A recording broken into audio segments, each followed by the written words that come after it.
I moved into this quiet, overpriced neighborhood with only one true love in my life. My custom matte, black McLaren.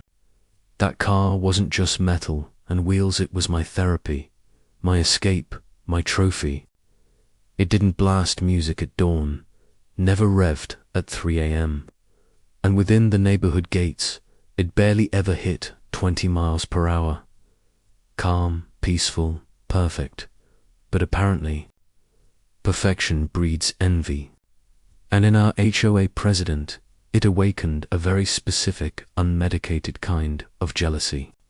Welcome to Prodigy Tales, where your neighbor's drama could make your morning coffee feel spicy. Stick around, like, and subscribe for top-tier HOA chaos. It all began with a note on my windshield. Not the polite kind. Oh no. This was pure, Karen-certified madness. Your car is a threat to our community. It is far too fast, intimidating to children, and violates the spirit of peaceful living. Remove it in 2 weeks or face further action. I laughed. Really, I did. Snapped a picture and dropped it in my Karen Chronicles folder. Surely she couldn't be serious. I wasn't speeding. The HOA rules didn't ban specific car types. And honestly, if anyone was dangerous, it was Karen barreling at 50 miles per hour in her Range Rover while yelling at squirrels. Fast forward to day 15. I step outside, coffee in hand, and then freeze. My McLaren was destroyed. Not a scratch or key-full-on annihilation. Windows smashed, paint stripped, tires slashed. Someone had gone literal Mad Max on it. I just stood there, frozen, staring at the wreckage. Then a neighbor tiptoes up, eyes wide, whispering, "Hey, I saw Karen and the landscaping guy doing something to your car last night. Thought it was weird." Weird enough to call the cops, I muttered under my breath. But I didn't scream. Didn't cry. I smiled. Why? Because Karen had no idea I'd installed a security camera in my porch light. Slowly, deliberately, I walked back inside, pulled up the footage, and there she was. Hammer in hand, rage in full display. Yelling about vehicular threats like she was starring in her own horror movie. I paused the video, grabbed my phone, and called my lawyer. Karen wanted me gone. Karen wanted my car gone. Congratulations, Karen. You just walked into the wrong neighborhood. You just upgraded me to a brand new McLaren on your dime. Karen really thought she'd scored a victory. I can almost picture her strutting home after smashing my car, chest out like some suburban vigilante, heroically protecting the neighborhood from the terrors of luxury performance. Problem was, she forgot 2 things I have that she doesn't: legal rights and video evidence. I handed everything over to the police. Footage, and even a witness statement from Denise, who finally decided weird could actually mean criminal. The officer reviewing the footage nearly laughed out loud. She's not even trying to hide it. No ski mask, no gloves. Just Karen in her floral housecoat, swinging a sledge like it's gardening day on a Lamborghini. The HOA tried their usual damage control. I got a formal apology from the board naturally, not signed by Karen. No, she doubled down. When the officer showed up at her door, she played the victim. That car was a missile on wheels. She barked. And he ignored my warnings. I was protecting the community. Oh, so now vandalism is community service. She even lectured about child safety, claiming my car was a temptation to speed. That's like blaming a blender for a bad haircut. And the best part, she tried to weaponize the HOA handbook. There wasn't a single rule about banning a specific vehicle, but I read it twice anyway, just to be petty. I even highlighted sections and emailed the board with the subject line, Karen's favorite fictional rules. Annotated edition by the time we reached the civil suit. I had built the ultimate case: property damage, trespassing, harassment, defamation, thanks to her HOA-wide emails calling me a reckless speed demon and emotional distress. My lawyer, salivating Karen, showed up to court with nothing but a clipboard and a bad attitude. No lawyer, just blurry photos of my car parked perfectly legally in front of my house. I almost felt bad. Almost, but the real clincher came when the judge asked, "Miss Karen, are you admitting to damaging the plaintiff's car?" And she shot back, "I was doing what the HOA should have done months ago." Silence. That delicious, weighty silence that tastes like pure victory. One more hearing and the ruling would be final. Karen had no idea she was about to pay for the most expensive temper tantrum in HOA. History.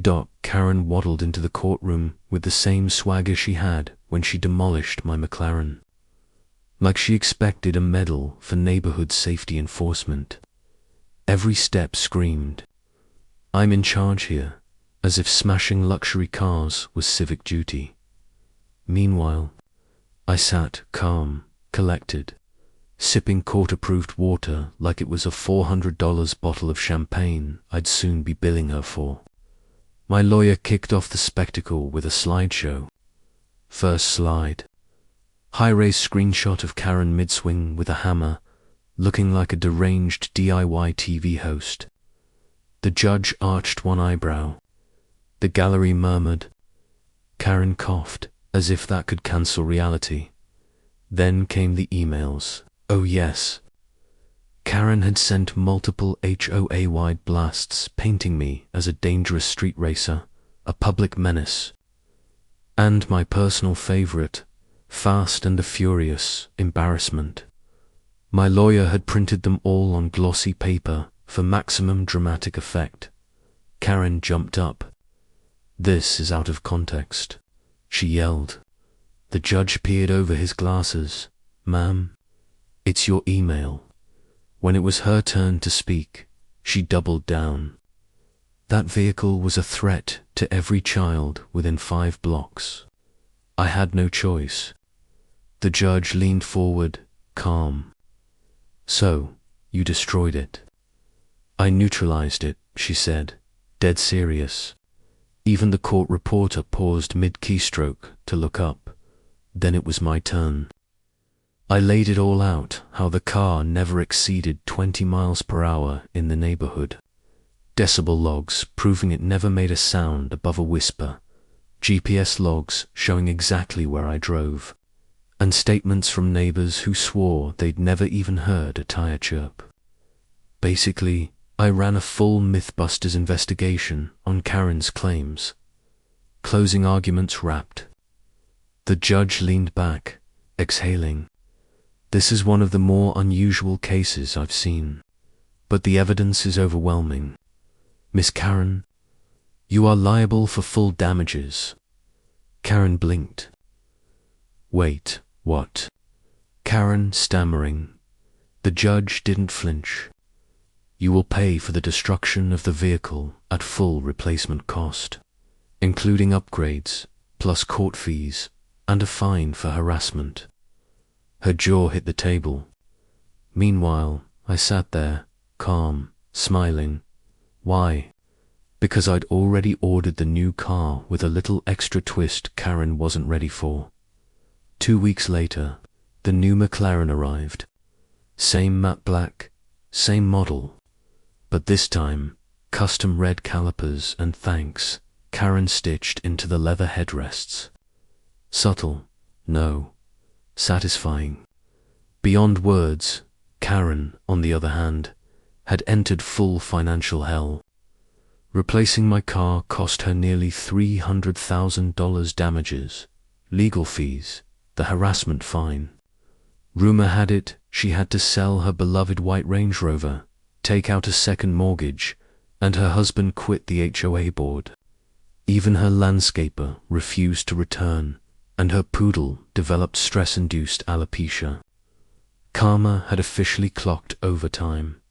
I drove the new McLaren through the neighborhood at exactly 10 miles per hour. A speaker blasting the Curb Your Enthusiasm theme. Karen stood frozen on her lawn, watering roses with a dead-eyed stare. Watching me roll by like the final boss in a video game she absolutely failed to beat at the next HOA meeting. She tried to save face. I acted in good faith. The court system is biased against safety advocates. No one bought it. Denise even brought popcorn. The board voted unanimously. Karen was out. One member suggested banning her entirely for threatening the peaceful nature of the neighborhood. As for me, I installed a new camera system. Karen never walked within 10 feet of my property again. She avoids eye contact like I'm Medusa driving a luxury serpent. And yes, I framed her original HOA complaint letter and hung it in my garage right next to the still from the security footage of her swinging that hammer. Sometimes, I just sit in my car admiring the craftsmanship and the court receipt. I didn't win just because I got a new McLaren. I won because I reminded everyone that an HOA president doesn't get to be judge, jury, and executioner. Try destroying someone else's property over imaginary rules, and you might just lose everything over a grudge against a gear shift. The end. If you loved this HOA showdown, like and subscribe. And tell me, do you think Karen got exactly what she deserved? Comment below.